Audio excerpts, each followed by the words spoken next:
جنگ کا بڑا ہولناک دن گزر گیا۔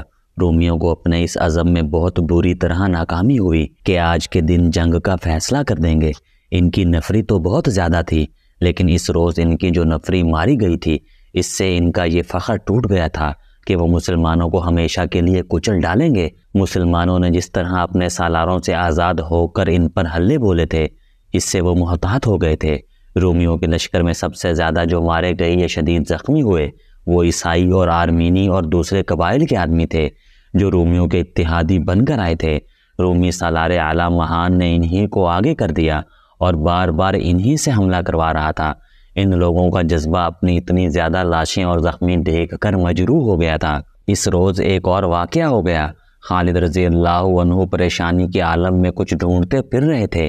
جنگ کے متعلق تو ان کے چہرے پر اضطراب اور ہیجان رہتا تھا، لیکن ایسی پریشانی ان کے چہرے پر شاید ہی کبھی دیکھنے میں آئی ہو۔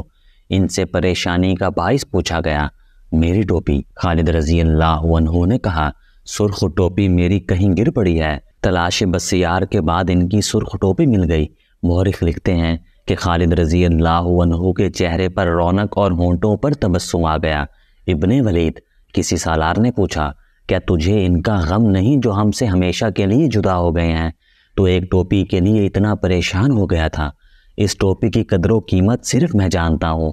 خالد رضی اللہ عنہ نے کہا، حجت الوداع کے لیے رسول اکرم صلی اللہ علیہ وآلہ وسلم نے سر کے بال منڈوائے تو میں نے کچھ بال اٹھا لیے۔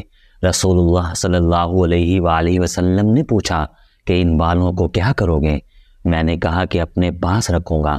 کفار کے خلاف لڑتے وقت یہ بال میرا حوصلہ مضبوط رکھیں گے۔ رسول اللہ صلی اللہ علیہ وآلہ وسلم نے مسکرا کر فرمایا کہ یہ بال تیرے پاس رہیں گے اور میری دعائیں بھی تیرے ساتھ رہیں گی۔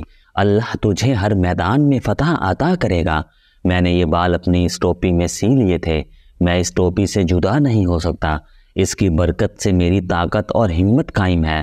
خالد رضی اللہ عنہ کو ٹوپی مل جانے کی تو بہت خوشی ہوئی تھی، لیکن وہ رات ان کے لیے شب غم تھی۔ وہ ایک جگہ بیٹھے ہوئے تھے۔ ان کے ایک زانوں پر سالار اکرمہ رضی اللہ عنہ کا سر تھا اور دوسری زانوں پر اکرمہ رضی اللہ عنہ کے نوجوان بیٹے عمرو کا سر رکھا ہوا تھا۔ واللہ آنکھوں میں آنسوؤں کی قطاریں ہیں یہ کس تیار کرتے ہوئے۔ ان صحابہ کرام رضی اللہ عنہ کے بارے میں نسل مجوسی، ایرانی گماشتے، اولاد متاع، ابن سبا کی ناجائز نسل رافضی کہتے ہیں کہ وہ سب منافق تھے، وہ مرتد ہو گئے۔ کوئی ان رافضیوں کے کفر کا پردہ چاک کرے تو فوراً اسے فرقہ پرست، وہابی اور تکفیری کا لقب دے دیا جاتا ہے۔ سلام صحابہ کرام رضی اللہ عنہ، سلام صحابہ کرام رضی اللہ عنہ، سلام ہمارا سب کچھ آپ رضی اللہ عنہ کی ناموس پر قربان۔ باپ بیٹا اس روز کی لڑائی میں اتنے زیادہ زخمی ہو گئے تھے کہ ہوش میں نہیں آ رہے تھے۔ جسموں سے خون نکل گیا تھا۔ زخم ایسے تھے کہ ان کی مرہم پٹی نہیں ہو سکتی تھی۔ اس روز باپ بیٹا قسم کھا کر لڑے تھے کہ مر جائیں گے مگر پیچھے نہیں ہٹیں گے۔ اکرمہ رضی اللہ عنہ خالد رضی اللہ عنہ کے بھتیجے بھی تھے اور دوست بھی۔ ان کا بڑا پرانا ساتھ تھا۔ دونوں مانے ہوئے شہ سوار اور شمشیر زن تھے۔ خالد رضی اللہ عنہ کو اپنے اتنے عزیز ساتھی کے بچھڑ جانے کا بہت دکھ تھا۔ اکرمہ رضی اللہ عنہ کا نوجوان بیٹا بھی دنیا سے رخصت ہو رہا تھا۔ خالد رضی اللہ عنہ نے پانی اپنے ساتھ رکھا ہوا تھا۔ وہ پانی میں اپنا ہاتھ ڈبوتے اور انگلیاں جوڑ کر کبھی اکرمہ رضی اللہ عنہ کے نیم اور ہونٹوں پر رکھتے، کبھی ان کے بیٹے عمرو کے ہونٹوں پر، مگر قطرہ قطرہ پانی جو باپ بیٹے کے منہ میں جا رہا تھا وہ آب حیات نہیں تھا۔ اللہ نے اس عظیم باپ اور اس کے بیٹے کو فرائض سے سبکدوش کر دیا تھا۔ اس طرح اکرمہ رضی اللہ عنہ نے اور اس کے فوراً بعد ان کے بیٹے نے خالد رضی اللہ عنہ کی گود میں سر رکھے جانے جان آفرین کے سپرد کر دی۔ خالد رضی اللہ عنہ کے آنسو نکل آئے۔ کیا ابن حنتمہ اب بھی کہتا ہے کہ بنی مخزوم نے جانیں قربان نہیں کی؟ خالد رضی اللہ عنہ نے کہا، حنتمہ خلیفۃ المسلمین عمر رضی اللہ عنہ کی والدہ کا نام تھا۔ خالد رضی اللہ عنہ اور اکرمہ رضی اللہ عنہ بنی مخزوم میں سے تھے۔ خالد رضی اللہ عنہ کو غالباً وہم تھا کہ عمر رضی اللہ عنہ کہتے ہیں کہ بنی مخزوم کی اسلام کے لیے جانی قربانیاں تھوڑی ہیں۔ اکرمہ رضی اللہ عنہ اور ان کے بیٹے کی شہادت معمولی قربانی نہیں تھی۔ وہ رات آہستہ آہستہ گزر رہی تھی۔ جیسے لمحے لمحے ڈر ڈر کر کانپ کانپ کر گزار رہی ہو۔ زخمیوں کے کراہنے کی آوازیں سنائی دے رہی تھیں۔ کئی شہیدوں کی بیویاں وہیں تھیں، لیکن کسی عورت کے رونے کی آواز نہیں آتی تھی۔ یہی فرق ہے اسلام اور کفر کے درمیان۔ فضا خون کی بو سے بوجھل تھی۔ دن کو اڑی ہوئی گرد زمین پر واپس آ رہی تھی۔ شہیدوں کا جنازہ پڑھ کر انہیں دفن کیا جا رہا تھا۔ ابو عبیدہ رضی اللہ عنہ نے یہ انتظام کر رکھا تھا کہ رات کو کسی ایک سالار کو مقرر کرتے تھے کہ وہ تمام خیمہ گاہ کے ارد گرد گھوم پھر کر پہرہ داروں کو دیکھے، پھر مجاہدین کو جا کر دیکھے جنہیں دشمن کی خیمہ گاہ پر نظر رکھنے کے لیے آگے بھیجا جاتا تھا۔ اس رات ابو عبیدہ رضی اللہ عنہ نے اس خیال سے کسی سالار کو اس کام کے لیے نہ کہا کہ سب دن بھر کے تھکے ہوئے تھے، وہ خود اس کام کے لیے چل پڑے، لیکن وہ جدھر بھی گئے انہیں کوئی نہ کوئی سالار گشت پر نظر آیا۔ سبحان اللہ! سالار زبیر رضی اللہ عنہ تو اپنی بیوی کو ساتھ لے کر گشت پر نکلے ہوئے تھے، دونوں گھوڑوں پر سوار تھے۔ ان کی بیوی بھی دن کو لڑی تھی۔ یہ رات بھی گزر گئی۔ جنگ یرموک کی 5ویں صبح طلوع ہوئی۔ خالد رضی اللہ عنہ نے فجر کی نماز سے فارغ ہوتے ہی سالاروں کو بلا لیا تھا۔ میرے رفیقو، خالد رضی اللہ عنہ نے کہا، آج کا دن کل سے زیادہ خطرناک ہوگا۔ اپنی تعداد دیکھ لو، ہم تھوڑے رہ گئے ہیں، اور جو رہ گئے ہیں ان کی حالت بھی تمہارے سامنے ہے۔ آج زخمی بھی لڑیں گے، دشمن کا بھی نقصان ہو چکا ہے، لیکن اس کی تعداد اتنی زیادہ ہے کہ وہ اتنے زیادہ نقصان کو برداشت کر سکتا ہے۔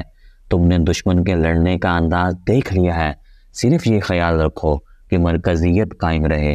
اب ہم زندگی اور موت کی جنگ لڑ رہے ہیں۔ خالد رضی اللہ عنہ نے سالاروں کو کچھ ہدایات دیں اور رخصت کر دیا۔ اس کے بعد مسلمان دستے اپنی پوزیشنوں پر چلے گئے۔ ان کی کیفیت یہ تھی کہ ہر دستے میں جسمانی لحاظ سے جتنے بالکل ٹھیک اور افراد تھے اتنے ہی زخمی بھی تھے۔ زخمیوں میں زیادہ تر ایسے تھے جو کسی حد تک لڑنے کے قابل تھے، لیکن ایسے بھی تھے جو لڑنے کے قابل نہیں تھے، مگر وہ اپنے ساتھیوں کا ساتھ نہیں چھوڑنا چاہتے تھے۔ عورتیں آج بھی لڑنے کے لیے تیار تھیں۔ مسلمانوں کی یہ دگڑ گو کیفیت دشمن سے چھپی ہوئی نہیں تھی، اس نے اس سے پورا فائدہ اٹھانا چاہا تھا۔ مسلمان سالار رومیوں کے محاذ کی طرف دیکھ رہے تھے۔ انہیں توقع تھی کہ آج رومی زیادہ نفری کے دستوں سے حملہ شروع کر دیں گے۔ مسلمان سالاروں کو یہ خطرہ بھی نظر آ رہا تھا کہ رومی اپنے سارے لشکر سے حملہ کر دیں گے۔ صبح سفید ہو چکی تھی، لیکن رومی آگے نہ آئے۔ پھر سورج نکل آیا، لیکن رومی آگے نہ آئے۔ رومیوں کا یہ سکوت خطرناک لگتا تھا۔ یہ طوفان سے پہلے کی خاموشی معلوم ہوتی تھی۔ خالد رضی اللہ عنہ کو خیال گزرا کہ رومی مسلمانوں کو حملے میں پہل کرنے کا موقع دے رہے ہیں۔ خالد رضی اللہ عنہ پہل نہیں کرنا چاہتے تھے، وہ کچھ وقت دفاع کو ہی بہتر سمجھتے تھے۔ آخر رومیوں کی طرف سے ایک سوار دستہ آتا دکھائی دیا۔ رومیوں کے لشکر نے کوئی حرکت نہ کی۔ سوار مسلمان دستے کے سامنے آ کر رک گیا۔ وہ کوئی عیسائی عرب تھا، عربی روانی سے بولتا تھا۔ میں اپنے سالار اعلیٰ مہان کا الچی ہوں۔ اس نے اعلان کرنے کے انداز سے کہا، تمہارے سالار اعلیٰ سے ملنے آیا ہوں۔ سالار اعلیٰ ابو عبیدہ رضی اللہ عنہ تھے۔ یہ تو انہوں نے اپنے طور پر خالد رضی اللہ عنہ کو سالار اعلیٰ کے اختیار دے رکھے تھے۔ ذمہ داری بہرحال ابو عبیدہ رضی اللہ عنہ کی تھی، اور اہم فیصلے انہوں نے ہی کرنے تھے۔ وہ آگے چلے گئے۔ خالد رضی اللہ عنہ وہاں سے ذرا دور تھے۔ ان کے کان کھڑے ہوئے اور ان کی طرف چل پڑے۔ کہو روم کے الچی، ابو عبیدہ رضی اللہ عنہ نے پوچھا، کیا پیغام لائے ہو؟ سالار اعلیٰ مہان نے کہا ہے کہ چند دنوں کے لیے لڑائی روک دی جائے۔ الچی نے کہا کہ آپ رضامند ہوں گے، لیکن تمہارے سالار اعلیٰ نے کوئی وجہ نہیں بتائی۔ ابو عبیدہ رضی اللہ عنہ نے پوچھا، یہ عارضی صلح ہوگی؟ الچی نے کہا، اس دوران یہ فیصلہ ہوگا کہ مستقل صلح کے لیے بات چیت ہوگی یا نہیں۔ ہم عارضی صلح پر رضامند ہو جائیں گے۔ ابو عبیدہ رضی اللہ عنہ نے کہا، لیکن بات چیت کا فیصلہ کون کرے گا؟ کیا آپ لڑائی روکنے پر راضی ہیں؟ الچی نے پوچھا، ہاں۔ ابو عبیدہ رضی اللہ عنہ نے کہا، لیکن نہیں۔ ایک گرجدار آواز سنائی دی۔ دونوں نے دیکھا، یہ خالد رضی اللہ عنہ کی آواز تھی۔ انہوں نے ابو عبیدہ رضی اللہ عنہ کی صرف ہاں سنی تھی۔ ابو سلیمان، ابو عبیدہ رضی اللہ عنہ نے کہا، ان کے سالار نے عارضی صلح کے لیے کہا ہے۔ امین الامت خالد رضی اللہ عنہ نے ابو عبیدہ رضی اللہ عنہ کے کان میں کہا، یہ حملے کی تیاری کے لیے مہلت چاہتے ہیں۔ ان کا اتنا نقصان ہو چکا ہے کہ فوری طور پر حملہ نہیں کرنا چاہتے۔ مجھے اجازت دے کہ اس الچی کو میں کورا جواب دے سکوں۔ اے سلطنت روم کے الچی۔ ابو عبیدہ رضی اللہ عنہ نے الچی سے کہا، صلح سمجھوتے کا وقت گزر گیا ہے۔ اپنے اتنے زیادہ آدمی مروا کر میں یہ نہیں کہلوانا چاہتا کہ میں اپنے اتنے زیادہ مجاہدین کا خون ضائع کر آیا ہوں۔ لڑائی جاری رہے گی۔ ابو عبیدہ رضی اللہ عنہ نے گھوڑا موڑا اور خالد رضی اللہ عنہ کے ساتھ محاذ کی طرف چل پڑے۔ ابو سلیمان، ابو عبیدہ رضی اللہ عنہ نے کہا، اپنے مجاہدین کی حالت دیکھتے ہوئے میں نے سوچا تھا کہ انہیں آرام مل جائے گا اور کچھ زخمی ٹھیک ہو جائیں گے۔ کیا تو دیکھ نہیں رہا؟ سب دیکھ رہا ہوں ابن الجرح، خالد رضی اللہ عنہ نے کہا، لیکن حالت ہمارے دشمن کی بھی ٹھیک نہیں، ورنہ صلح کا دھوکہ نہ دیتا۔ رومیوں کے ساتھ بہت سے قبیلے تھے۔ رومی سالاروں نے انہی کو سب سے پہلے مروایا ہے اور اپنی باقاعدہ فوج کو وہ بہت کم استعمال کر رہے ہیں۔ یہ قبیلے باغی ہو گئے ہوں گے یا ان کا دم خم ٹوٹ چکا ہوگا۔